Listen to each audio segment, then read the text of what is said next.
ఎమ్మెల్యేలు గత వైసీపీ ప్రభుత్వంలో ఉన్నటువంటి ఎమ్మెల్యేల మాదిరిగానే వాళ్ళ పనితీరు కూడా అదే ఉందని, దందాలు అవినీతి కార్యక్రమాలు చేపడుతున్నారని కొన్ని విమర్శలు. ఇక కొంతమంది ఎమ్మెల్యేలు అయితే గత వైసీపీ ఎమ్మెల్యేలతో కుమ్మక్కై దందాలు నడిపించేస్తారని చెప్పి మరొక విమర్శ వస్తుంది. ఈ నేపథ్యంలో అసలు కూటమి పార్టీల ఎమ్మెల్యేలు అందరూ ఇదే విధంగా ఉన్నారా?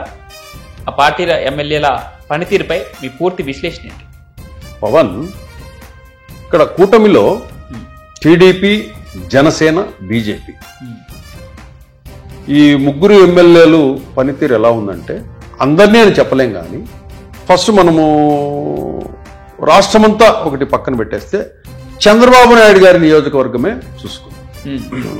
అట్లాగే చంద్రబాబు నాయుడు గారి జిల్లా ఉమ్మడి చిత్తూరు జిల్లా తీసుకుంటే ఎమ్మెల్యేలలో కొంతమంది గతంలో జగన్మోహన్ రెడ్డి ప్రభుత్వంలో ఏవైతే వ్యవహారాలు రియల్ ఎస్టేట్కి సంబంధించి, ల్యాండ్లకు సంబంధించి, ఖాళీ స్థలాలకు సంబంధించి, ప్రభుత్వ భూములకు సంబంధించి, ఎన్ఆర్ఐ స్థలాలకు సంబంధించి వీటి మీద ప్రత్యేక కొన్ని టీములను ఏర్పాటు చేస్తున్నారు.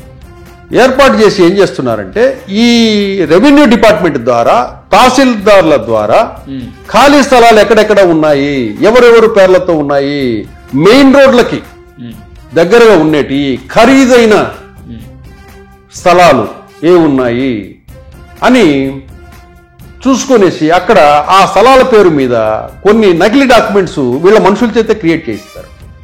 దీనికి ఒక టీం ఉంటుంది. అంటే ఒక్కో పంచాయతీకి ఒక్కొక్క డీల్ చేస్తుంటాడు. ఆ టీంలో మెంబర్స్ ఏం చేస్తారంటే ఆ ఖాళీ స్థలం ఎక్కడైతే కనపడుతుందో ఆ ఖాళీ స్థలాలు ఎంక్వైరీ చేస్తారు. ఎవరిది ఆ స్థలము? సార్ బ్రాహ్మణులు సార్ ఈ ఊర్లో ఉండరు, సార్ ఇది ముసలి వాళ్ళది సార్, పేద ముసలి వాళ్ళది పలానా చోట ఉంటారు, ఇది ఎన్ఆర్ఐ సార్ ఎక్కడో ఉంటారు అని ఆ డీటెయిల్స్ తీసుకొని ఏం చేస్తారంటే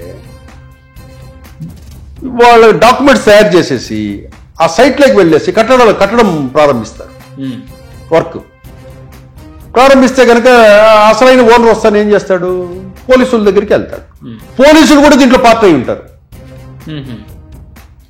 నీకు ఎమ్మెల్యేలు వీళ్ళ ఎవరు ఫ్రంట్ లో కనపడరు, బ్యాక్ ఎండ్ ఆపరేషన్ అంతా వీళ్ళు ఉంటారు, ఏం తెలియనట్లుంటారు. మళ్ళీ ఇదే సమస్య మీద అదే ఎమ్మెల్యేని గెలుస్తారు.